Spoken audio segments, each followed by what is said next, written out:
তাহলে দেখো এটা হচ্ছে লেকচার নাম্বার 8.02 করে দেই, কারণ প্রথম লেকচারটা হচ্ছে সবগুলো রশ্মিচিত্র দেখাইতে গেলে 2 ঘন্টা প্লাস হয়ে যায়। এই জন্য আমরা প্রথম লেকচারটাতে হচ্ছে প্রতিফলনের বেসিক গুলা দেখলাম, 6 এর নিয়ম দেখলাম। এখন রশ্মিচিত্রর যে বাকি বিষয়গুলো এই ক্লাসটাতে দেখি। 3 নং অবস্থানের জন্য রশ্মিচিত্র। সো 3 নং অবস্থান বলতে তুমি কি বুঝো? কেন্দ্র। তাহলে অবতল দর্পণে 3 নং অবস্থান বলতে বোঝায় হচ্ছে কেন্দ্র। এই হচ্ছে একটা দর্পণ, আরে এই হচ্ছে একটা দর্পণ। এখন এই দর্পণে অবশ্যই একটা বক্রতার কেন্দ্র থাকবে। সো এটা ধরো বক্রতার কেন্দ্র, আর এই যে এই বিন্দুটা হচ্ছে ফোকাস বিন্দু। 3 নং অবস্থান মানে কি? বস্তুটা থাকবে ঠিক কেন্দ্র বরাবর। তাহলে কেন্দ্রের মধ্যে একটা বস্তু দাও, এই হচ্ছে কেন্দ্র বরাবর একটা বস্তু। এই বস্তু রশ্মিচিত্র আমরা দেখতে চাই। তাহলে নিয়ম তো আমরা 4টা জানি। প্রধান অক্ষের সমান্তরালে আলোক রশ্মি ফেলবো, যেটা ফোকাস বিন্দু দিয়ে প্রতিফলিত হবে। আরেকটা আলোক রশ্মি ফোকাস বিন্দু দিয়ে ফেলবো, যেটা প্রধান অক্ষের সমান্তরালে প্রতিফলিত হবে। তাহলে দেখো, চোখের মাপে যতটা করা যায় আমি সর্বোচ্চটা করার চেষ্টা করতেছি।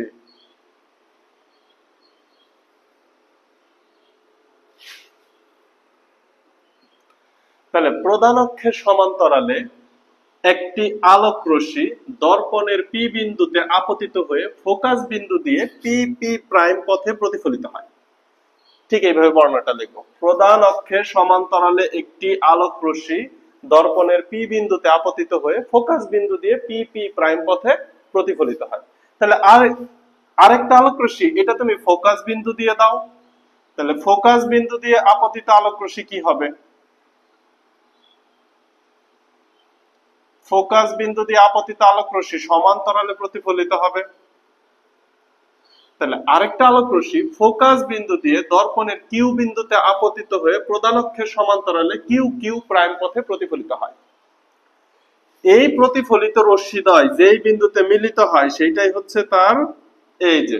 তাহলে ঘটনা কি? এই দাগগুলো আর একটু এরকম হবে। এই তোমরা যখন স্কেল দিয়ে ব্যবহার করবা, তখন এই যে যে সমান্তরাল আলোক রশ্মি, এই সমান্তরাল আলোক রশ্মি চোখের মাপে সর্বোচ্চ সমান্তরাল করবা। এরপরে পি এবং এফ দুইটা বিন্দু পাইলে তুমি তো একটা সরলরেখা খুব ইজি অঙ্কন করতে পারো।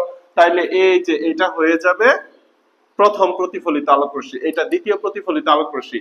সো এটা যদি এ হয়, এটা কেন্দ্র সি অবস্থানে বস্তুটা রাখছে, বস্তুর নাম এ বি।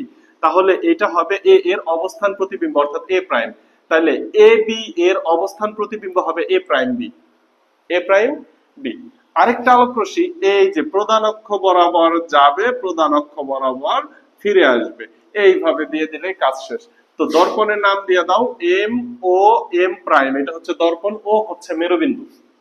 ও বিন্দুটা কি বিন্দু? মেরুবিন্দু। এই হচ্ছে 3 নং অবস্থানের জন্য রশ্মিচিত্র।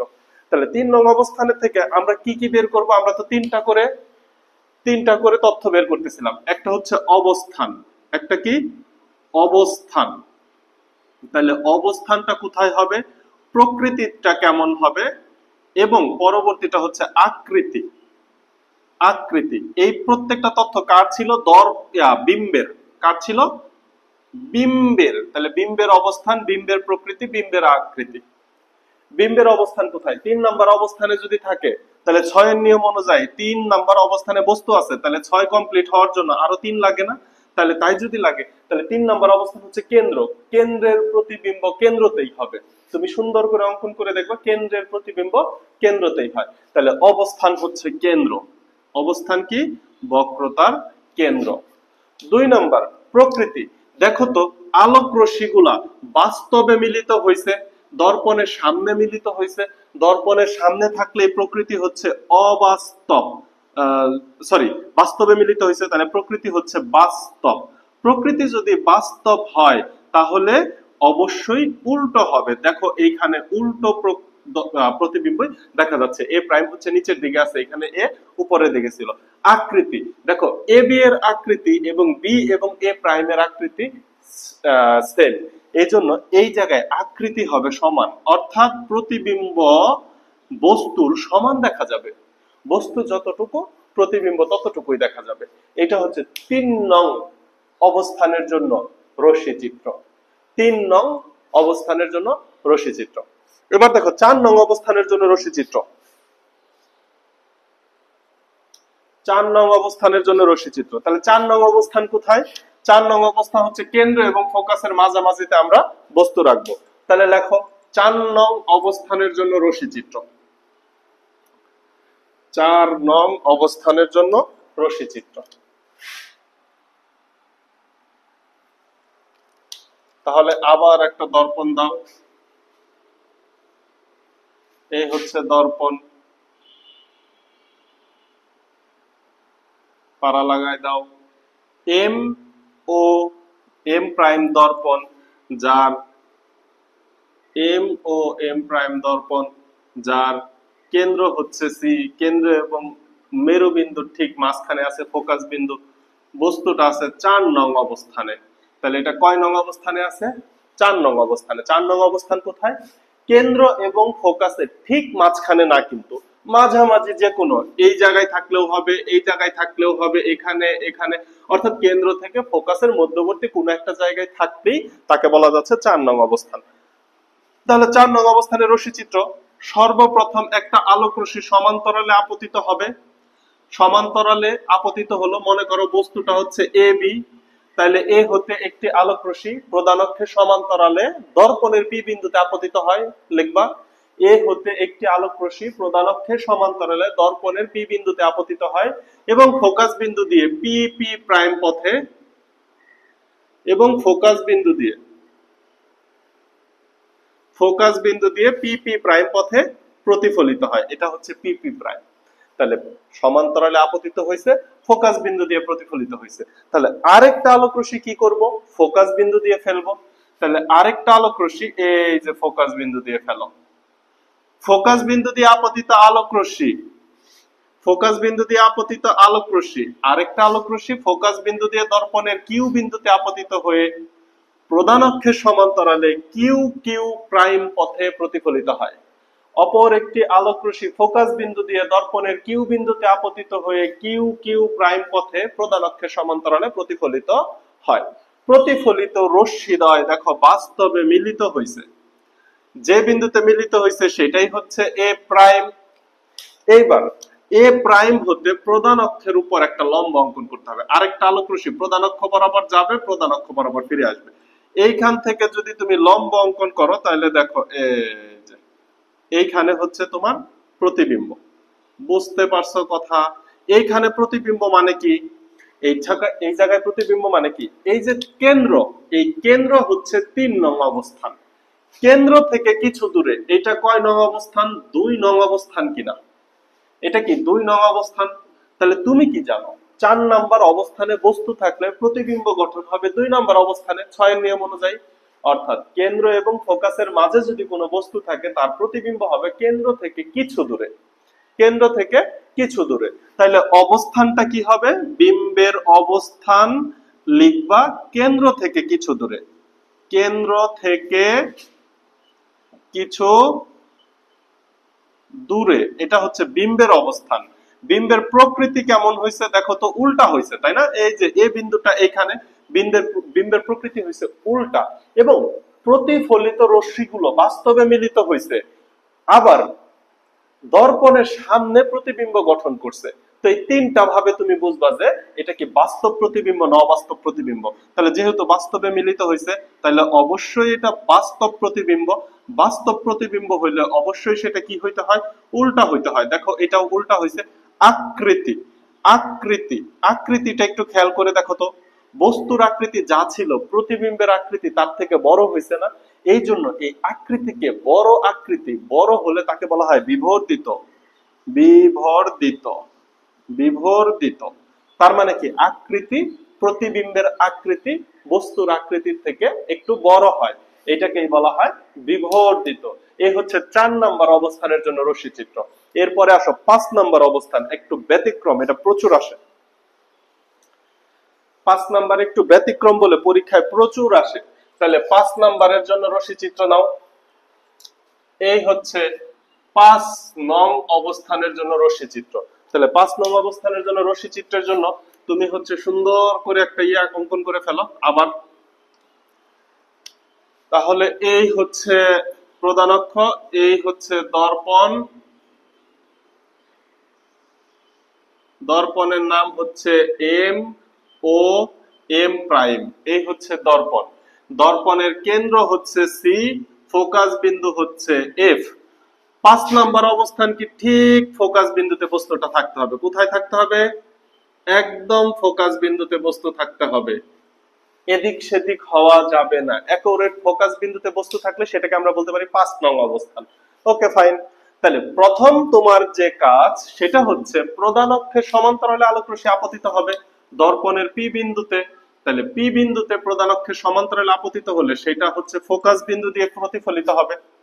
আলোক রশ্মিটা ফোকাস বিন্দু দিয়ে প্রতিফলিত হবে। তোমরা স্কেল ফেলে করবা, হ্যাঁ। ফোকাস বিন্দু দিয়ে পি পি প্রাইম পথে প্রতিফলিত হবে। প্রথম আলোক রশ্মি গেল, আমরা জানি মিনিমাম 2টা আলোক রশ্মি রাখবে।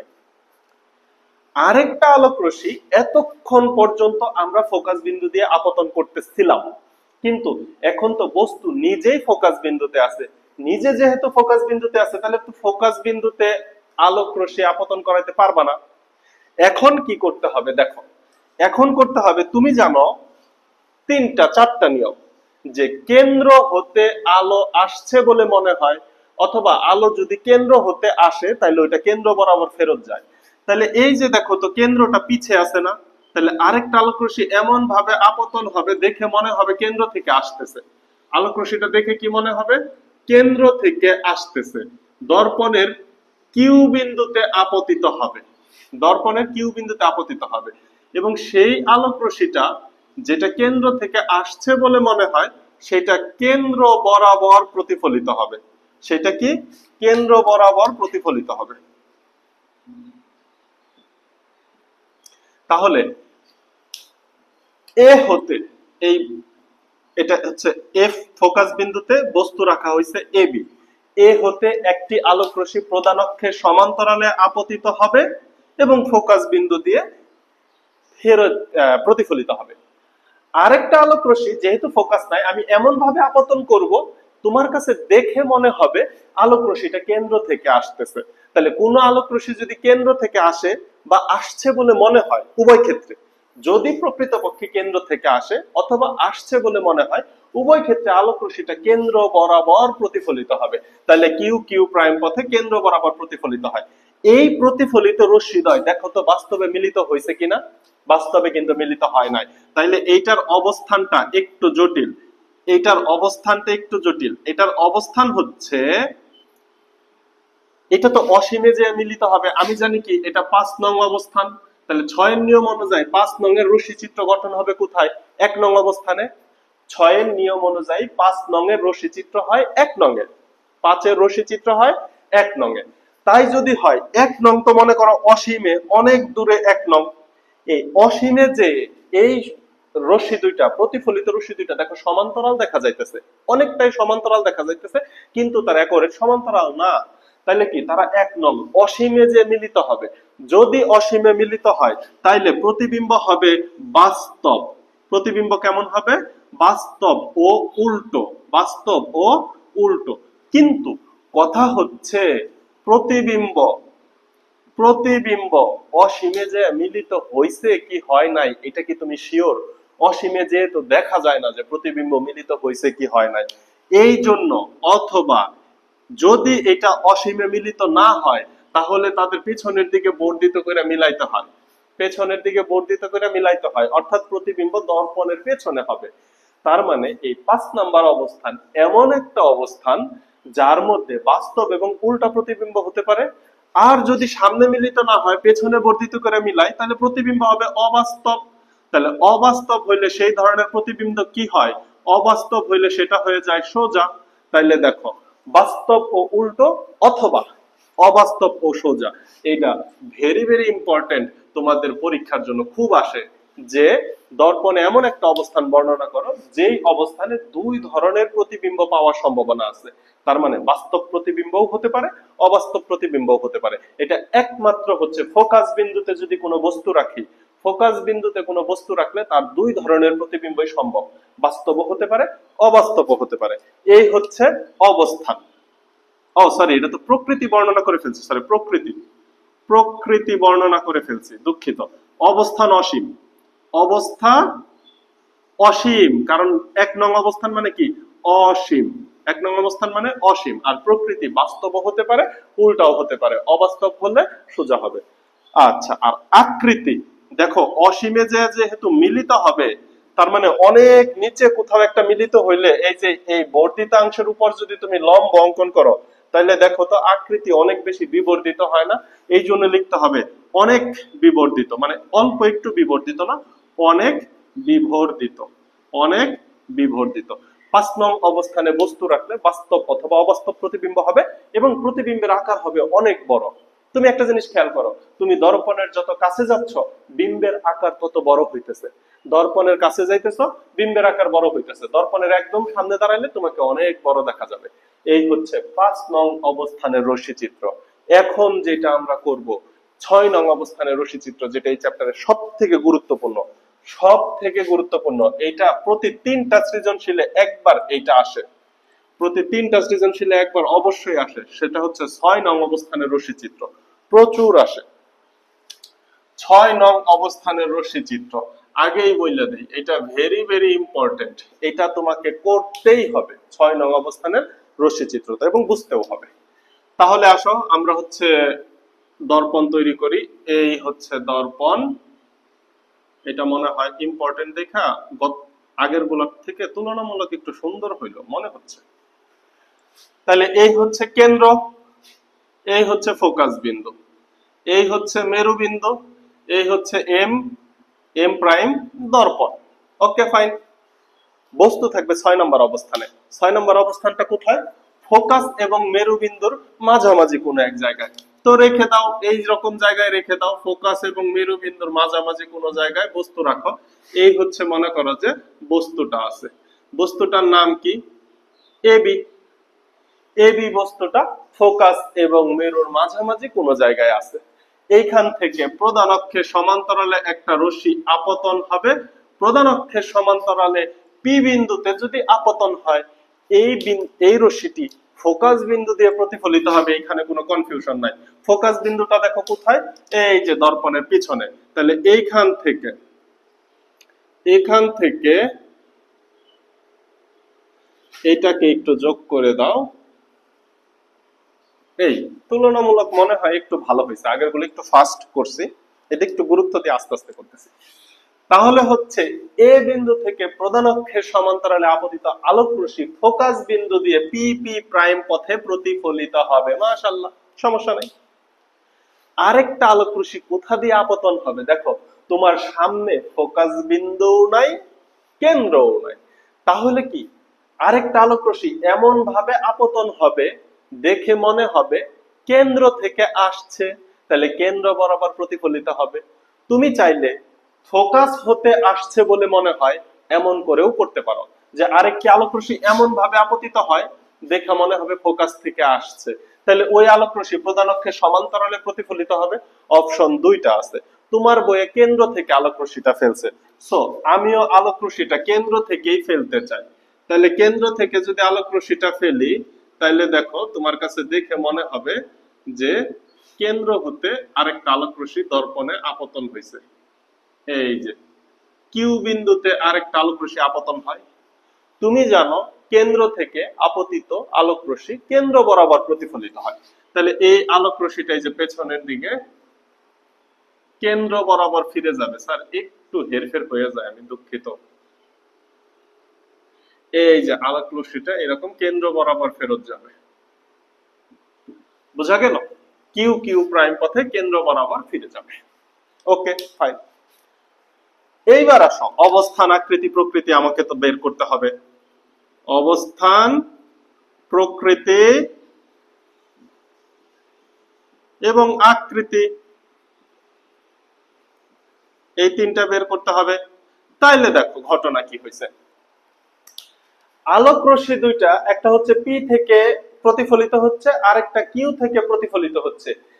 এই দেখো পি কিউ কাছাকাছি, তারা যত এইদিকে আসতেছে, পি প্রাইম এবং কিউ প্রাইমের দিকে আসতেছে, দেখো তাদের মধ্যে দূরত্ব বাড়তেছে। অর্থাৎ একটা এইরকম হচ্ছে আর একটা এইরকম হচ্ছে, তাদের মধ্যে দূরত্ব বৃদ্ধি পাচ্ছে। যদি এইরকম দূরত্ব বৃদ্ধি পায়, যদি এইরকম দূরত্ব বৃদ্ধি পায়, তাহলে কি তারা বাস্তবে মিলিত হওয়ার সম্ভাবনা আছে? কোনোই সম্ভাবনা নাই, একজন আরেকজন থেকে দূরে সরে যাচ্ছে। অর্থাৎ এই 6 নাম্বার অবস্থানের জন্য তুমি 100% শিওর হয়ে বলতে পারো যে এই আলোক রশ্মি দুইটা বাস্তবে মিলিত হতে পারে না, পারে না, পারে না। এই আলোক রশ্মি দুইটা বাস্তবে কোনোভাবেই মিলিত হবে না। কিন্তু দর্পণের সামনে যদি তুমি দাঁড়াও, তোমাকে তো দেখা যাবে অবশ্যই। আয়নার সামনে কেউ দাঁড়াইলে তাকে দেখা যাবে, তাকে বিবর্ধিত দেখা যাক, উল্টা দেখা যাক, সোজা দেখা যাক, বড় দেখা যাক, ছোট দেখা যাক, দেখা যাবে শিওর। কোন একটা দর্পণের সামনে দাঁড়াইলে তোমাকে অবশ্যই দেখা যাবে। কিন্তু কিভাবে দেখা যাবে? যেমন সমতল দর্পণ, তুমি ড্রেসিং টেবিলে দাঁড়াইলে আমরা ফার্স্ট যে রশ্মি চিত্র দেখলাম, তোমাকে মনে হয় তুমি দর্পণ থেকে অনেকটা পিছনে আসো, অবাস্তব। এখানেও এই ধরনের ঘটনা ঘটবে। যখন প্রতিফলিত রশ্মি দুইটা বাস্তবে মিলিত না হবে, তখন তোমার কাজ হচ্ছে এই যে প্রতিফলিত রশ্মিদ্বয় তাদেরকে পেছনের দিকে এরকম বর্ধিত করা, এবং বর্ধিত করার সময় অবশ্যই পেন্সিল দিয়েও যখন বর্ধিত করবা, এরকম ডট ডট চিহ্ন দিয়ে বর্ধিত করবা। এই যে প্রতিফলিত রশ্মিদ্বয়, ও পেছনের দিকে বর্ধিত করো। পেছনের দিকে বর্ধিত করলে ওরা এই যে এরকম একটা বিন্দুতে যায় মিলিত হবে।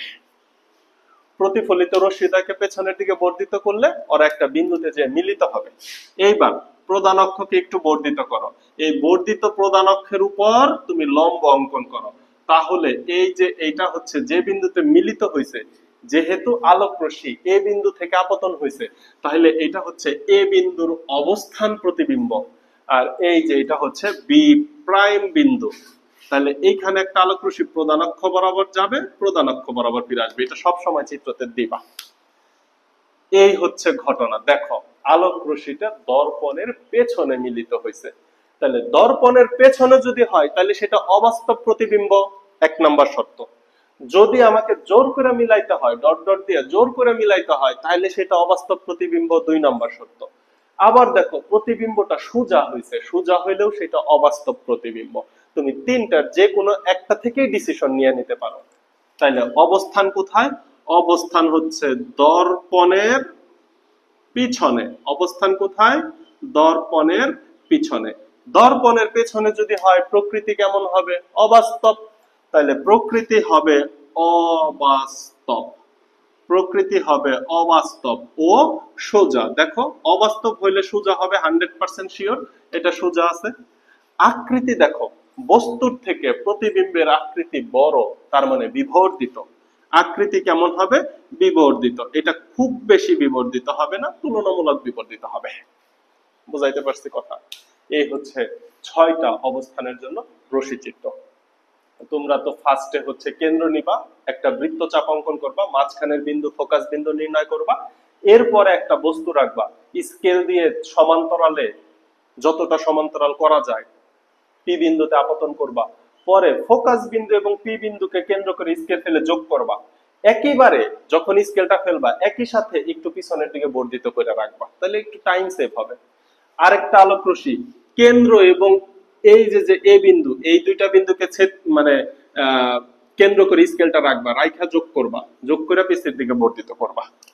আশা করি বুঝাইতে পারছি। বুঝতে পারছো কথা? তাহলে এই হচ্ছে 6 নাম্বার অবস্থা। এবার এখানে আরেকটু কিছু কথা বলে দেই, যেগুলো একটু তোমরা খাতায় লিখে রাখতে পারো। ফোকাস বিন্দুতে যদি বস্তু থাকে, তাহলে বিম্ব অনেক বড় হয় এবং অসীমে প্রতিবিম্বটা গঠন হয়। সুতরাং এই যে যে বি বিন্দুর অবস্থান, এটা যত ফোকাসের কাছে থাকবে, প্রতিবিম্ব তত দূরে যেতে থাকবে। আর এটা যত ফোকাস থেকে মেরুর দিকে যাবে, প্রতিবিম্ব আস্তে আস্তে কাছে আসতে থাকবে। কথা বুঝো? এই জন্য যদি তোমাকে 6 নম্বর অবস্থানের জন্য রশ্মিচিত্র বলে, তারা যদি দূরত্ব দিয়ে দেয়, তাহলে তো কোনো কথা নাই। দূরত্ব না দিলে তুমি মাঝখান থেকে একটু ডান দিকে আইনা এরপরে রশ্মিচিত্র বানাবা। তা না হলে দেখবা এইখানে যদি বস্তু রাখো, তোমার খাতা আছে এই পর্যন্ত, মিলিত হয় খাতার বাইরে, যে খাতার বাইরে যদি মিলিত হয়, তাহলে কি ওটার জন্য নাম্বার পাবা? পাবা না তো। এই হচ্ছে 6 নং অবস্থান। এটা প্রচুর আসে, প্রচুর আসে, প্রচুর আসে, বারবার আসে। এই হচ্ছে অবতল দর্পণের 6টি অবস্থানের রশ্মিচিত্র চলে গেল। তাহলে আমরা সমতল দর্পণের রশ্মিচিত্র শিখলাম। অবতল দর্পণের একটা বাকি আছে, একটা বাকি আছে। 1 নং অবস্থানের রশ্মি চিত্রটা বাকি আছে, ওইটা আমরা একটু দেখব। এরপরে আমরা উত্তল দর্পণের রশ্মি চিত্র দেখব। দেখো বোঝা যায় কিনা। এই দেখো 1 নং অবস্থানের রশ্মি চিত্র, 1 নং অবস্থান। এটা খুব সহজ। এই হচ্ছে দর্পণ দিয়ে দাও,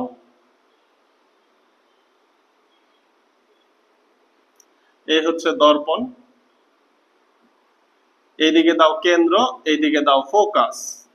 ওকে, অসীম হতে আগত আলোক রশ্মি। অসীম মানে কি? অনেক দূর থেকে এরকম আলোক রশ্মি আসবে, একগুচ্ছ আলোক রশ্মি অসীম হতে আসবে।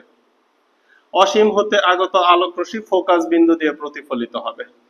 অসীম হতে আপতিত আলোক রশ্মি ফোকাস বিন্দু দিয়ে প্রতিফলিত হবে, এই যে ফোকাস বিন্দুতে মিলিত হবে। এটাই হচ্ছে 1 নং অবস্থানের রশ্মি চিত্র। এটা পরীক্ষায় ওইভাবে এখনো আসে নাই, কারণ এটা রশ্মি চিত্র নিয়ে ওইভাবে কিছু বলা যায় না, খুবই সিম্পল। এটা বুঝাইতে পারলাম তোমাদের। এইবার আসো উত্তল দর্পণের রশ্মি চিত্রের মাধ্যমে আমরা রশ্মি চিত্র অঙ্কন করা শেষ করব। উত্তল দর্পণের রশ্মি চিত্র, তাহলে হেডিং দাও সুন্দর করে, উত্তল দর্পণের রশ্মি চিত্র।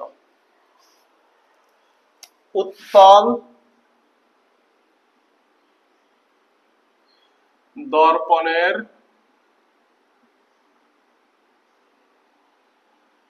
রশ্মি চিত্র। আমরা ফার্স্টে যখন সূচিপত্রটা লিখি তখন আমি কি বলছিলাম? উত্তল দর্পণে মাত্র একটি রশ্মি চিত্র পাওয়া যাবে।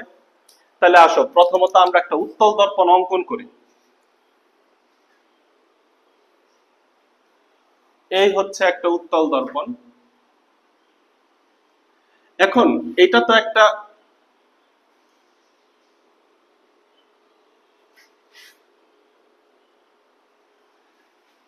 কেমন হচ্ছে, একটু ওয়েট। উত্তল দর্পণের রশ্মি চিত্র,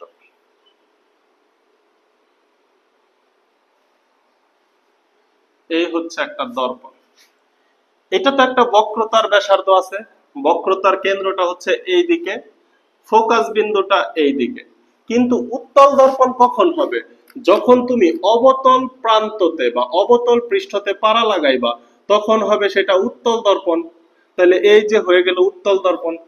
এখন তুমি তো আর দর্পণের পেছনে দাঁড়াবা না, তুমি কোথায় দাঁড়াবা? দর্পণের সামনে দাঁড়াবা। তার মানে এই যে প্রধান অক্ষকে লম্ব করলাম, এই হচ্ছে উত্তল দর্পণের রশ্মি চিত্র। তাহলে একটা বিষয় খেয়াল করো, এই কনসেপ্টটা ম্যাথ করার সময় খুব লাগবে। উত্তল দর্পণে ফোকাস বিন্দু কি দর্পণের সামনে না দর্পণের পেছনে? যেহেতু এইটা এম ও এম প্রাইম একটা দর্পণ, এই দর্পণের কেন্দ্র হচ্ছে দর্পণের পিছনে। কারণ কি? এখানে যদি একটা বৃত্ত অঙ্কন করো, এই বৃত্তের ব্যাসার্ধ হচ্ছে এইখান থেকে সি থেকে ও পর্যন্ত, অর্থাৎ সিও। তাহলে এখানে ফোকাস দূরত্ব কিন্তু অবাস্তব। তাহলে উত্তল দর্পণের ফোকাস অবাস্তব। ফোকাস কি? অবাস্তব।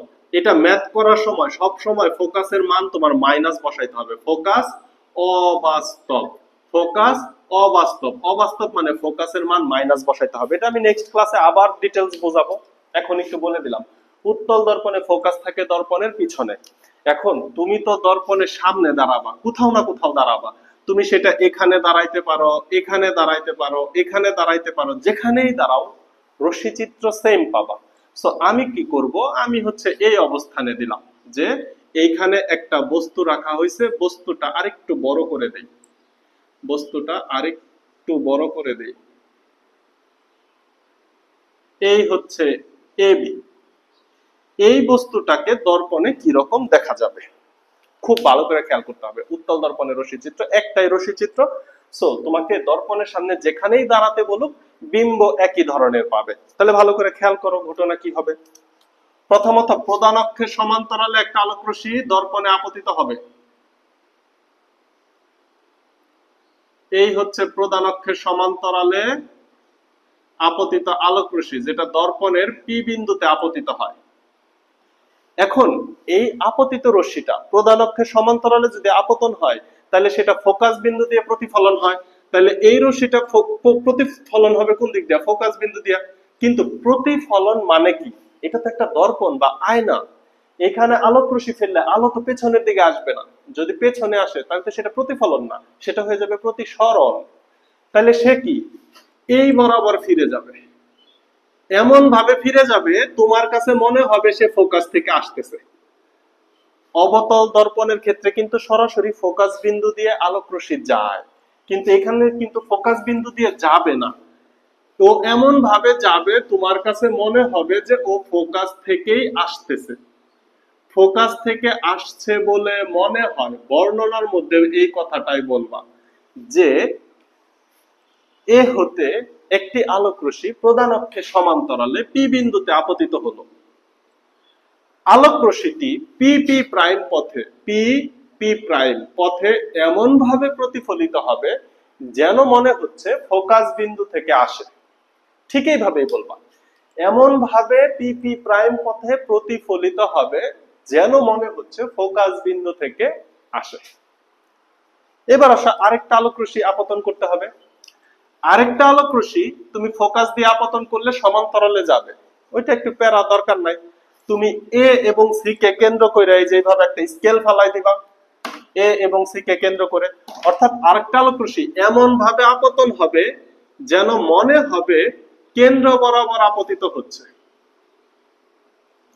তাহলে আরেকটা আলোক রশ্মি এমন ভাবে আপতন হবে যেন মনে হচ্ছে কেন্দ্র বরাবর আপতিত হচ্ছে। দেখো এই যেটা পিছনের দিকে বর্ধিত করলে আস্তে আস্তে সেটা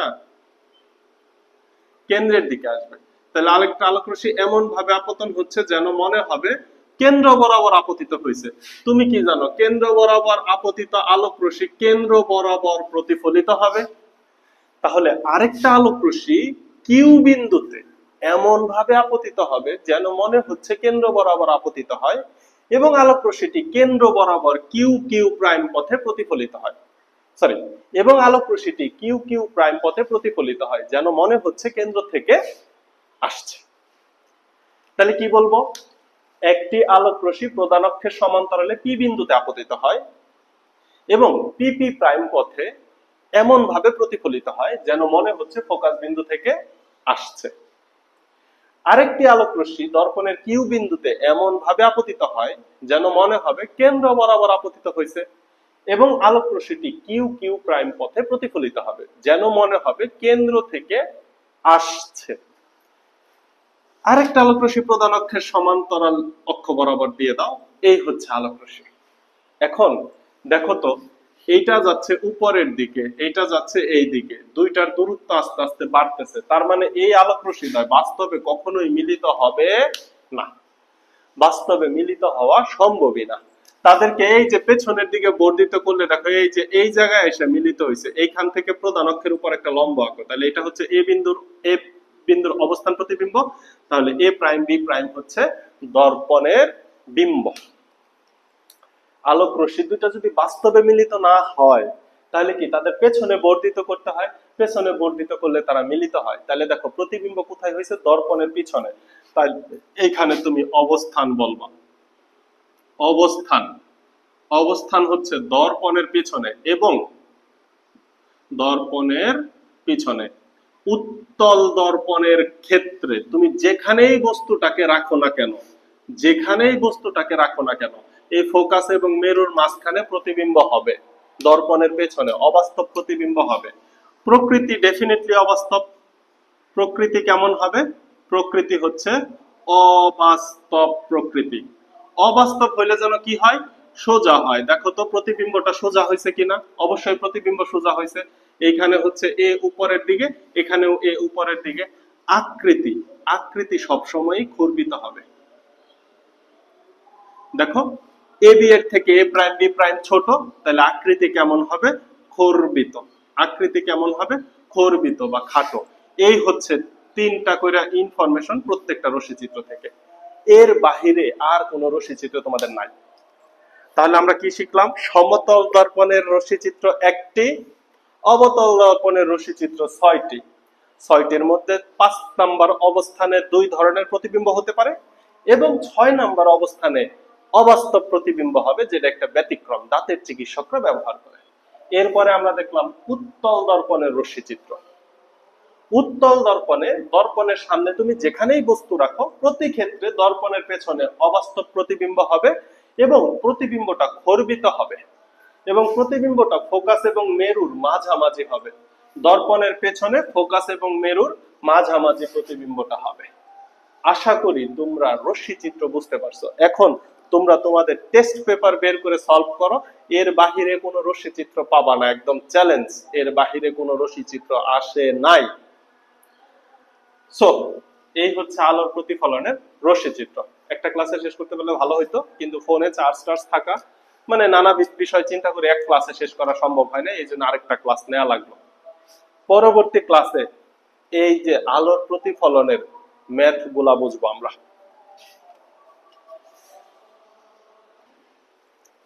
নেক্সট ক্লাসটা হবে আলোর প্রতিফলনের ম্যাথের উপর। আলোর প্রতিফলনের ম্যাথ খুবই সিম্পল, একটা মাত্র সূত্র আছে, সূত্রটা হচ্ছে 1/u + 1/v = 1/f। এই একটা সূত্র, এখানে f এর মান কখনো পজিটিভ হবে অথবা কখনো নেগেটিভ হবে যদি দর্পণ উত্তল হয়, অর্থাৎ দর্পণের পেছনে যদি প্রপার্টি থাকে সেটাই নেগেটিভ আর দর্পণের সামনে থাকলেই পজিটিভ। এবং আরেকটা গুরুত্বপূর্ণ বিষয় আছে, সেটা হচ্ছে রৈখিক বিবর্ধন, যাকে m দ্বারা প্রকাশ করা হয়। রৈখিক বিবর্ধন, এই রৈখিক বিবর্ধনের সূত্র হচ্ছে -v/u অথবা l'/l। এইটার পুরাটা ব্যাখ্যা আমি নেক্সট ক্লাসে দিব। এটা তোমাদের বই বা গাইড মডুলাস চিহ্ন ব্যবহার করে, আমি মডুলাস ছাড়া করাবো বেসিক বা কনসেপ্ট ক্লিয়ার হওয়ার জন্য। আশা করি তোমরা বুঝতে পারছো। সো ভালো থাকো, সুস্থ থাকো সবাই। একটানা ক্লাস, আশা করি তোমাদের কাজে লাগছে এবং পরে ম্যাথ ক্লাসটা দেখার জন্য তোমাদের সবাইকে আগে থেকেই আমন্ত্রণ জানায় আজকের মতো বিদায়। আল্লাহ হাফেজ।